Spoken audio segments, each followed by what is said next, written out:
नमस्कार साथियों। तो आज है 7 अगस्त 2024। लगातार 3 दिन बाजार में गिरावट के बाद आज फाइनली बाजार में काफी बढ़िया रिकवरी देखने को मिला, जहां पे Nifty 50 at the end closing दिया 24,297 पॉइंट पे, लगभग 1.27% तेजी के साथ।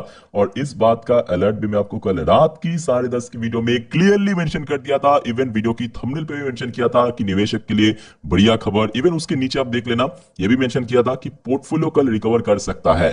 तो प्लीज मुझे कमेंट करके बताइए अगर आपका पोर्टफोलियो रिकवर हुआ तो, और कितना परसेंट रिकवर हुआ वो भी साथ में मेंशन कर देना।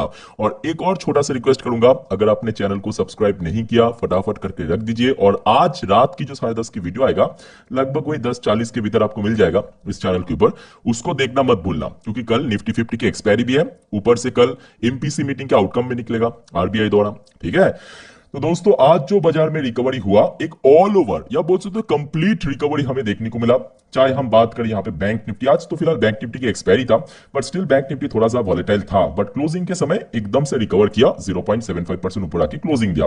पर उसको छोड़ के बाकी जितने भी सेक्टर्स है, चाहे एफएमसी सेक्टर की बात करें, मोर देन 1% रिकवर किया। उसके बाद आईटी सेक्टर में भी देखिए करीब करीब 1.5% के आसपास, बिकॉज ऑन लास्ट नाइट पे हमने देखा था, आपकी डॉ जोन्स की बात करें, नैस्डैक की बात करें, बहुत अच्छा रिकवरी किया था, है ना। उसके बाद देखिए एमएनसी सेक्टर के अंदर भी बहुत अच्छा रिकवरी हुआ, खास करके Nifty energy sector special share ONGC, आज देख लीजिए आज कितना बढ़िया तेज हुआ, है ना, 2% के ऊपर रिकवर किया ये सेक्टर भी। ऑटो सेक्टर में भी आज बहुत दिनों बाद, क्योंकि ऑटो सेक्टर लगातार ड्रॉप हो रहा था, खास करके बड़े auto company Mahindra, Tata Motors, Bajaj, TVS वगैरह, आज देखिए ऑटो सेक्टर के अंदर भी बहुत अच्छा मूवमेंट था। इवन अगर हम बात करें small cap, mid cap, PSU sector, all over आज रिकवरी दोस्तों देखने को मिला, और जिसके चलते देखिए आपकी पोर्टफोलियो भी हो सकता है कि आज बहुत अच्छा रिकवरी किया। अब आपके पोर्टफोलियो में स्पेसिफिकली मैं कहूंगा डिफेंस सेक्टर, रेलवे सेक्टर या रिन्यूएबल सेक्टर की शेयर्स है, इनमें से कोई भी सेक्टर की शेयर है, तो आई थिंक आज आपके पोर्टफोलियो मार्केट से ज्यादा गेनिंग के साथ क्लोजिंग दिया।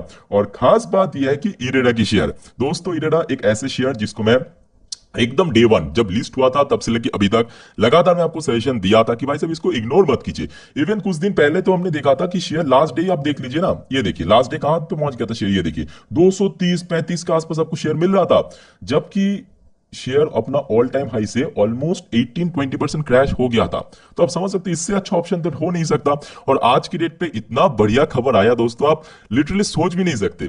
शेयर होल्डर के लिए मैं बोलूंगा एकदम तैयार हो जाइए, एकदम एक नंबर अपडेट। तो आज की डेट पे देखिए इरेडा की शेयर देखिए आज 250 का आंकड़ा क्रॉस नहीं किया, थोड़ा स्ट्रगल किया, क्योंकि इमीडिएटली देखिए 5% मूवमेंट दे दिया, ये सबसे बड़ी बात है। और आशा रखता हूं कि सब कुछ अगर सही गया तो ये 250 का आंकड़ा ये भी क्रॉस करके निकल जाएगा बहुत जल्दी। ठीक है, तो आज की डेट में क्लोजिंग दिया 5.55% तेजी के साथ, एक बहुत अच्छा रिकवरी आज हमें देखने को मिला।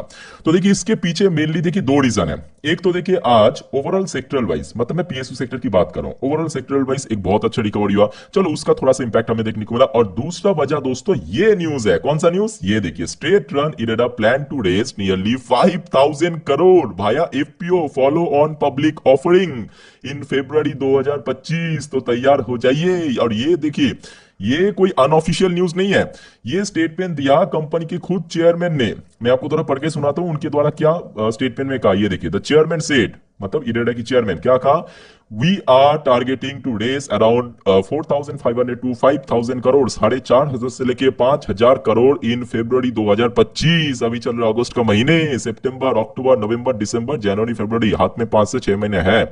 We have already submitted the request to Ministry of New and Renewable Energy। यहाँ पे जो अब बोल सकते एक टाइप का रिक्वेस्ट भेजा है, अगर अप्रूवल मिल गया तो डेफिनेटली हो जाएगा। So they will be forwarding it to DIPAM, यानी department of investment and public asset management. ठीक है, तो कहीं ना कहीं देखिए एक बहुत अच्छी खबर आया है, और जिसके चलते ही आज हमने देखा कि शेयर्स के अंदर इतना अच्छा मूवमेंट देखने को मिला।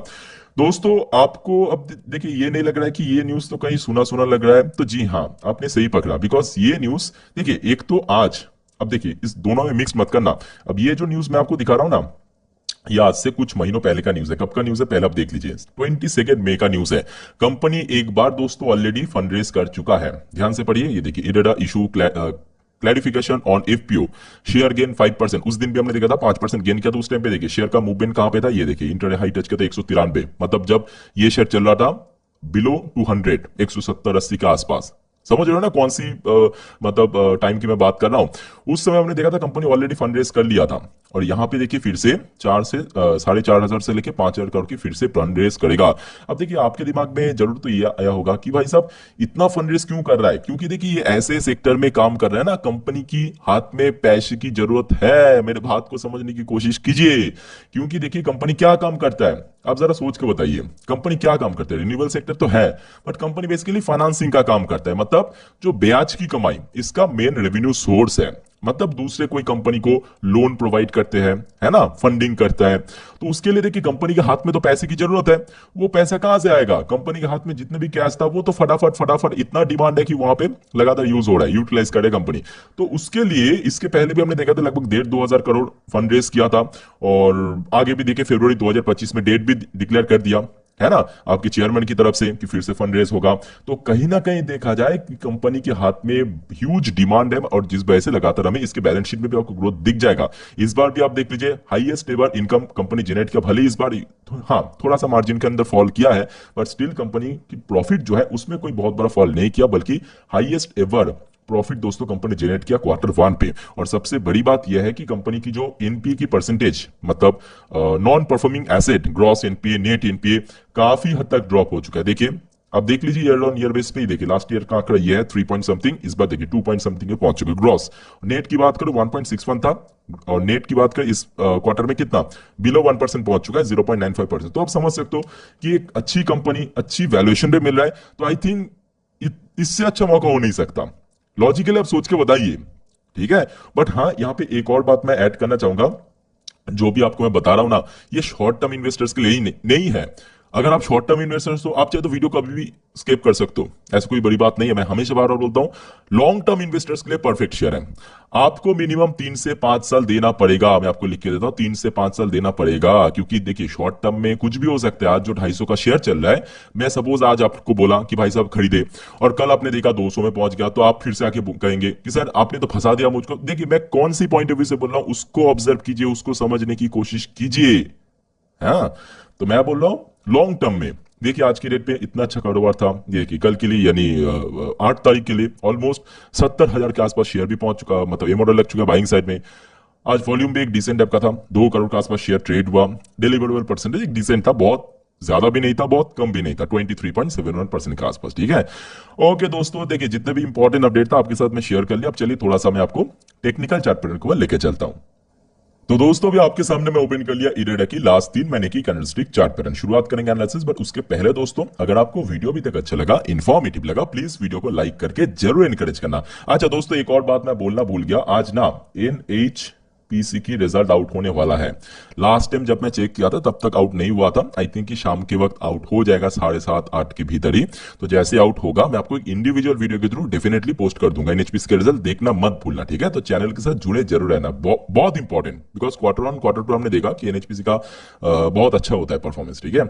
Okay back to the point, IREDA आप देख सकते हो RS इंडेक्स एकदम न्यूट्रल जोन पे 50 के आसपास। बाकी बात करें, शेयर अपना ऑल टाइम हाई टच किया था 310 रुपए जिस दिन कंपनी की रिजल्ट आउट हुआ, उसके बाद से लगातार गिरावट, उस बीच में थोड़ा सा कोशिश ऊपर जाने के लिए, फिर से रेजिस्टेंस, थोड़ा सा बीच में कंसोलिडेशन, मार्केट की प्रेशर, और शेयर पहुंच गया जो मोस्ट क्रूशियल लेवल 250 के नीचे। अब जो सवाल ये आ रहा है कि देखिए मैं आपको पॉइंट बाय पॉइंट बताता हूं, पहले रेजिस्टेंस, सपोर्ट, फिर से एंट्री पॉइंट, और क्या आपका आगे का रणनीति हो सकता है, ठीक है। तो सबसे पहले चलिए हम बात करेंगे स्ट्रॉन्ग रेजिस्टेंस पॉइंट कौन कौन सा है। तो देखिए इमीडिएट, क्योंकि 250 का आंकड़ा इसके पहले बहुत बार सपोर्ट दिया था, तो इमीडिएट मैं बोलूंगा 255 से लेके 250 एक बहुत अच्छा रेजिस्टेंस पॉइंट है। उसके ऊपर की बात करें 280 के आसपास है, बिकॉज इसके पहले हमने देखा था, ये देखिए जुलाई के महीने पे जब हाई टच करने के बाद एकदम से गिरावट हुआ था, ध्यान से देखिए यहाँ पे रेजिस्टेंस मिला था, फिर देखिए यहाँ पे कंसोलिडेशन कुछ दिनों के लिए, फिर देखिए धड़ाम से यहाँ पे, ठीक है। तो इमीडिएट अगर हम बात करें इरेडा की शेयर के लिए 2 रेजिस्टेंस हमें मिल गया। नीचे की तरफ जो सबसे पहला क्रूशियल सपोर्ट लेवल 230 जो कि रिसेंटली हमने देखा था, जो शेयर बॉटम टच किया था, फिर से एकदम से बाउंस बैक हुआ था शेयर के अंदर, ठीक है। अच्छा 230 के नीचे की अगर हम बात करें तो नीचे जो सबसे इंपॉर्टेंट जो सपोर्ट लेवल निकल कर है लगभग 215 के आसपास, बिकॉज इसके पहले जब शेयर में एकदम से ब्रेकआउट हुआ था तब हमने देखा था कि कुछ दिनों के लिए शेयर जो है 215-220 के आसपास एक अच्छा सपोर्ट मिला था, ठीक है। ये दोस्तों हो गया आपका रेजिस्टेंस एंड सपोर्ट। अभी चलिए हम बात करेंगे आपका एंट्री पॉइंट क्या हो सकता है। तो सिंपली देखिए यहाँ पे एंट्री पॉइंट 2 हो सकता है, EP equal to entry point, ठीक है। या तो शेयर अब वेट कीजिए 255 इस लेवल के ऊपर पहुंच जाए और उस पर स्टेबल हो जाए, एक बार स्टेबल हो गया आराम से यहाँ पे बाई कीजिए। या तो शेयर फिर से नीचे की तरफ गिरावट हो और शेयर आपने देखा 230 के आसपास पहुंच गया, यहाँ पे भी आप चाहते हैं एंट्री ले सकते हो, ठीक है। तो दो एंट्री पॉइंट मैं आपको बता दिया, सपोर्ट बता दिया, रेजिस्टेंस बता दिया। अब बात है कि क्या करना चाहिए। अब देखिए ये उन सारे शेयर होल्डर के लिए मैं मतलब इन्वेस्टर्स के लिए कहूंगा, अगर आपके अंदर पेशेंस है तभी जाइए, अदरवाइज इग्नोर कीजिए। और जाइए तो लॉन्ग टर्म के लिए, मैं बार बार बोलता हूं यहाँ पे शॉर्ट टर्म इन्वेस्टर्स के लिए मैं कुछ भी सजेशन नहीं देता हूं, ठीक है। अगर आपके अंदर पेशेंस है लॉन्ग टर्म के लिए 3 साल 5 साल डेफिनेटली जाइए, और आपके अगर पास शेयर है डेफिनेटली होल्ड कीजिए, कोई दिक्कत नहीं है, ठीक है। बाकी दोस्तों वीडियो को वाइंड अप करता हूं, मिलते हैं नेक्स्ट वीडियो पे, टेक केयर, बाय बाय, जय हिंद।